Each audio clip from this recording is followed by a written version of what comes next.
Welcome back to IGN Live from Gamescom. It's time to take a look at Total War Warhammer 2. I think we're going to play two battles for you, a live gameplay demo here on the stage today. And you've recently unveiled the fourth faction in the game, which is the Skaven, which are kind of like dirty rat people. That's I think you nailed it there, actually. Nailed it on the head. Can we call them that? Just dirty rat people? That's the official description. It feels wrong, but we'll go with it. No, we want to get through two full battles here. So let's go ahead and jump into the first one straight away.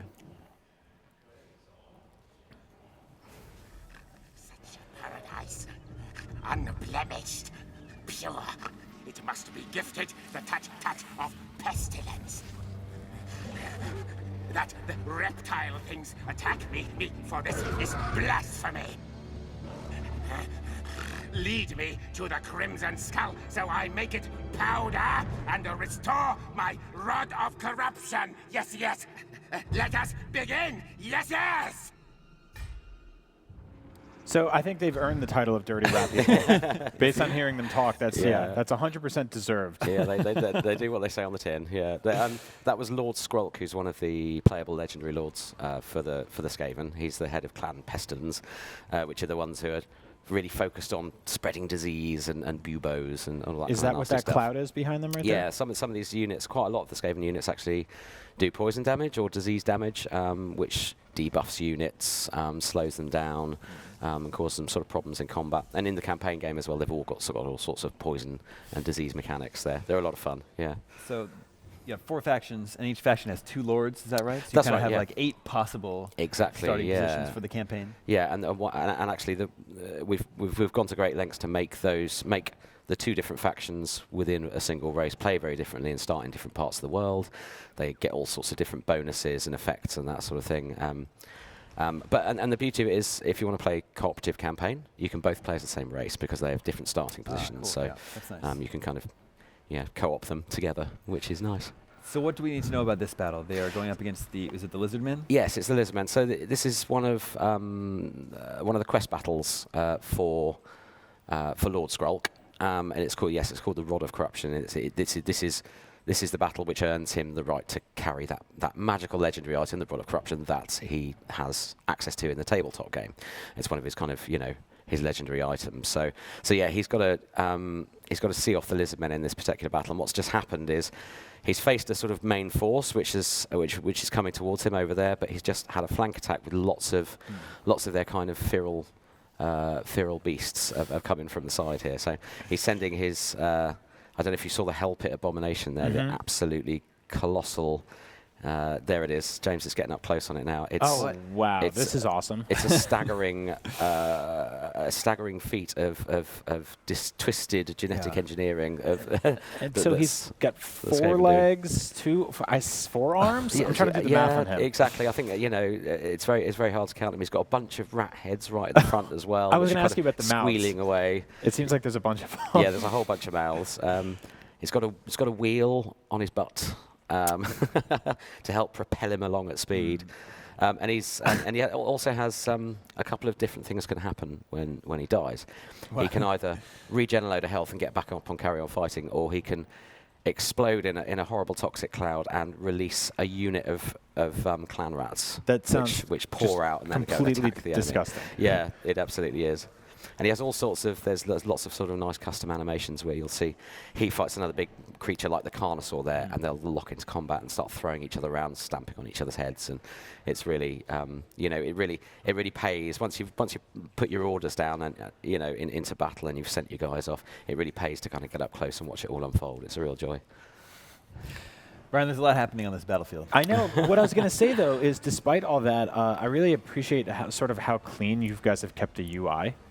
Is that something that's been sort of a tough thing to balance, is to convey all that information, to explain to players all the things going on, but still keep that sort of like cohesive and minimalist? Precisely, yeah. It's always a balancing act between what you kind of hide away because it's not immediately important, but you've also got to teach the player so they know where to go to actually do those things. So yeah, it is a constant balancing act, and we've done quite a lot of work on our UI after Warhammer 1 and going into Warhammer 2, especially in the campaign. We've done quite a lot we've brought a lot of what we like to think of quality of life improvements to the UI. So stuff is easier to access, or it's more obvious where it is, or you can skip things that aren't particularly important to you. So the battle AI is largely similar. But now you'll see, I mean, Skrulk hasn't got one. We'll see one in the next battle, actually. But there's certain army abilities that armies now get, and they'll appear on the right-hand side of the screen there. So, nice and obvious, so you can access them. And you did leave some space in the corner for all these rat people to FaceTime you. Exactly, yeah. Why, that's good. It's very important. Yeah, you've got to see taking all look these them in the Skype eye. calls from these things. So what was this giant creature over here now? So this is an ancient stegodon, which is it's one of the many giant beasts that the lizard men have. So, and they come in different forms. You can get them in a feral form where they have no. It's got this big howdah, which is like a giant wooden saddle on the back with a big crossbow, like a giant crossbow sort of buried in it. But you can get them in a sort of feral form as well, and you can just use them as absolute tanks just to walk into the enemy army and start doing loads of AoE damage. I feel like that's a sort of area in the game in which the designers are just completely going nuts and having a ton of fun. For sure, yeah, for sure. And I think, even more so with Warhammer 2, you've got some really spectacular units. The Lizardmen themselves they've got a ton of dinosaurs, I mean, what's not to like, yeah. So this guy's happily chewing his way through a big unit of rat men there.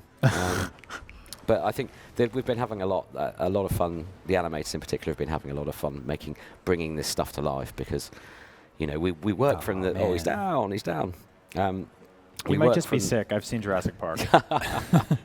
Yeah, well, if only we had the crew here to heal him. Yeah.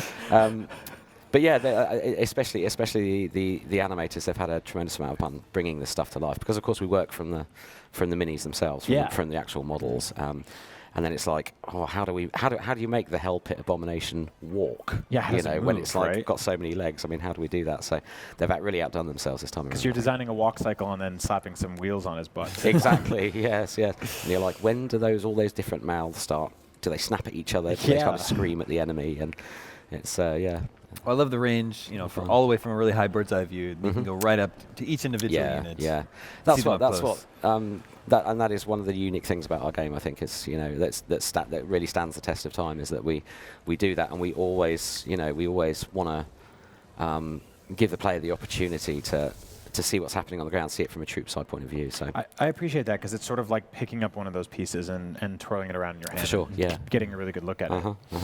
So that was the first battle? That was the first battle. So James is going to load into the next battle now, which is another quest battle, but this time from the point of view of the Dark Elves. Okay. And so it's a battle between Malekith, who's the Witch King.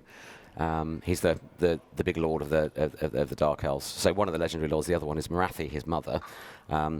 So the Dark Elves sort of split off from the High Elves thousands of years ago, and they are absolute. They are the dark mirror to the High Elves. The High Elves are noble and proud and very diplomatic, and these guys are just mega murdery. They just want to they just want to absolutely shred everything in front of them and watch the world burn, essentially. Especially Malekith. He's a bitter and twisted hero. Have them prepare my way. Thor will deign to bless my sword. He will marvel at my creation. Or I will destroy all of his. So the setup's quite interesting for this quest battle. This is James's army in the foreground here.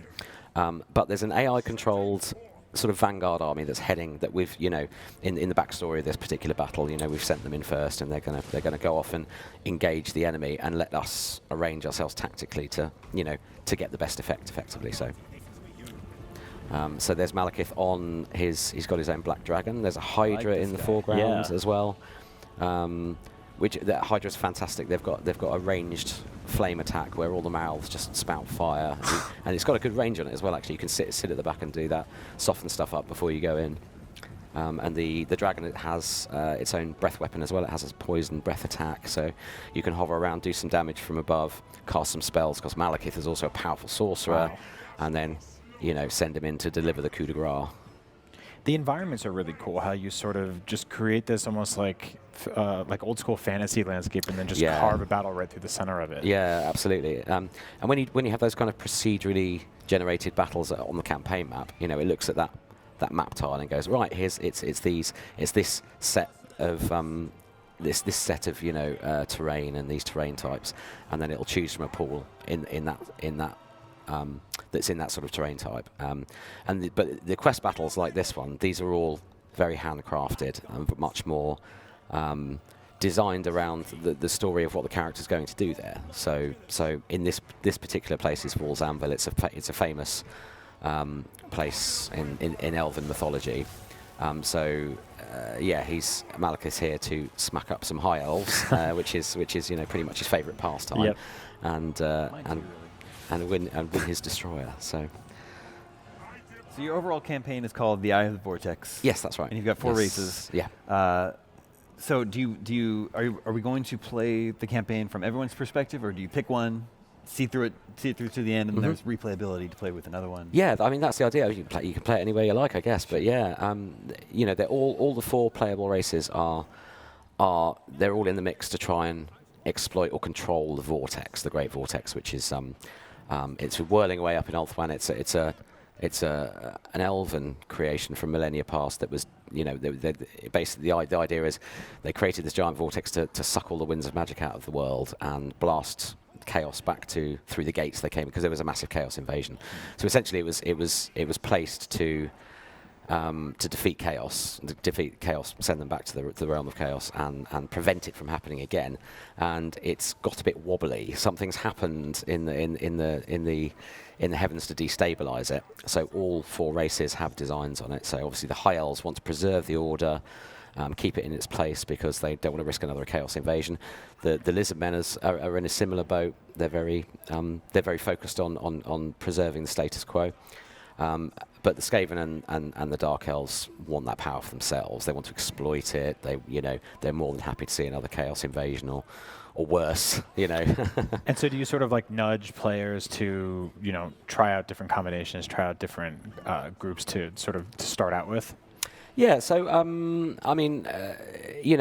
we don't point them to any one particular race. I mean, I think it's the player's free choice, but especially for new players, we've done quite a lot to help ease them into the game, because it's a moderately complex game. Yeah, and no, totally. There's a lot of depth. There's a lot of stuff to learn to get the very most, to really min-max your race or in battle and in the campaign map, and understand all its functionality, its particular feature set, and all its particular mechanics. So we've done. We did quite a lot of research. We worked with a company called Player Research this time around, who they're very good at spotting how players learn to play games. So we did a lot of focus testing with them, and we've ploughed a lot of that information and a lot of that learning back into our tutorial system. So now new players can come along, dive in, and it's I think it's a lot easier than it ever has been to start playing. Do you find certain new players or experts are gravitating towards certain characters or classes more specifically? No, I don't think so. Not particularly. I think people with Warhammer particularly, it's more about which flavour do you prefer? Which race do you most identify with, maybe, or who are the guys you play with on the tabletop? So, and Skaven have been the rat man. Yeah, I was going to ask, if you identify with the rat people, what's going on? Well, Is everything okay? I think you're maybe a bit of a backstabber. You're probably pretty mean, and you like to destroy everything. Yep. So, but yeah, I think the Skaven in particular are one of, if not the most popular race in Warhammer, and with good reason. They are chock full of character. Sure. They're really fun. They are sneaky and disloyal towards each other as well, and that's actually a feature in their campaign game as well. You have to keep the loyalty of your lords. Oh, there's the Hydra. Oh wow! Getting busy. Look at that. It just knocks all those guys down. I mean, ultimately, you are competitive, so I guess being backstabby is okay. Yeah, exactly. Yeah, This is war we're talking Yeah, about. this is war. It's in the title. It's the Skaven way. It's total war, actually. There's Malekith's just come in on his black dragon. Look at that. Oh, so he'll actually jump on groups of people too and just stomp them out too. Yeah, exactly. Once if Malekith was on foot, obviously he'd be relying on his own combat capabilities. Right. But now he's on this thing. You can, he's got complete mobility over the battlefield, and you can send him in. He's just cast another. I think that's the. Ooh, that looks like a victory. Blade Wind, I think that one is. Blade Storm, yeah. And yeah, nice way to finish there. Now we're removing the HUD periodically to give it a more cinematic look. Is that something the player can do at any time? Yes, exactly. You just hit the K button, and you can clean it away. And it's really nice to hit, pop slow-mo on. You've given your orders, and you can hit slow-mo and turn it off and watch it. Watch it play out. And the game auto saves replays, and you can save replays from battles as well. So you can always go back and cinematically fly around and watch the battle that you've just played that you're really proud of. So this is planned to be the second in a trilogy. Yes, that's right. Is that something when you first set out to make Total War Warhammer? The vision to make this series a trilogy, that came from the very beginning? Yes, absolutely. Yeah. That was always what we wanted to do, and the success of the first one has just made us a bit more ambitious for part 2 and part 3. So I think we're throwing everything we've got at it, and it's working. It's really good fun. And I think on September the 28th, when players get their hands on it, they'll also, because of this Vortex campaign, I think they're in for a surprise, because it's a very different kind of campaign. The pacing's completely different. You have periods where you've got to conduct these huge rituals on the campaign map, which lasts for 10 turns, and you are under siege for that time because chaos pour into the world and attack you, and you'll have the other races trying to trip you up while you're trying to do while you're trying to complete your ritual and get towards the final stage of the Vortex campaign. So the pacing it feels very different, and there's tension pop sort of shotgun bursts of tension that appear as a result of that throughout your campaign. So yeah, it's a lot of fun. Well, you mentioned playing through the campaign cooperatively. What about PvP? So PvP, we've got a new mode actually, a new multiplayer mode called Free for All, which has been highly asked for over the years from our fan base, and it's tremendous fun. And it works by it's not just a last man standing thing. So Free for All is 4 players all against each other, and in quick fire battles, and it's great fun to watch because you see sort of shifting alliances appear really quickly as both 2 players gang up against one, and then once they're down, they'll turn on each other. And the way the satisfaction of it is that we have this balancing system in it where what you need to do is do damage to actually score points, which sounds pretty straightforward, but it means you can't just sit at the back and with loads of artillery and shoot everybody to oblivion while they're chewing each other up. So last man standing doesn't necessarily mean the winner. You can start with a super brittle, super hard-hitting glass cannon build, and then dive into the battle, and halfway through the battle you might get wiped out, but you've done so much damage, you've earned more points than everybody else. Even though your army's died, you win the match. So it balances out really nicely for all the This sounds races. morbid, but I kind of appreciate the design decision to leave every dead body just out there. So you can survey the battlefield. Like I imagine by the end of like a very intense match, it's just like just disgusting. It is strewn with corpses. Just as dead far as the rat eye can men see. everywhere. Yep, dead rat men, dead elves. I know there's also treasure hunting in the game. Yes, that's right. What can you tell us about that? So there's a couple of ways you can do it. There's ruins dotted all over the map, which as a race you can take a lord and his army and you can send them to the ruins and you can settle them and build a new settlement there. And inhabit that region and build a city up. Or you can simply go treasure hunting instead. So you delve the ruins for treasures, and there's a whole raft of different bonuses or magic items or cash or bad, unfortunate things that you might get cursed and come out doing chaos corruption or something like that for 10 turns. So there's all sorts of outcomes that can happen from that. They're also out in the sea as well. You'll see little mysterious islands pop up as you're sailing your ships around, and they perform they've got a different suite of benefits that you can get from those, but they're really worth exploring for as well.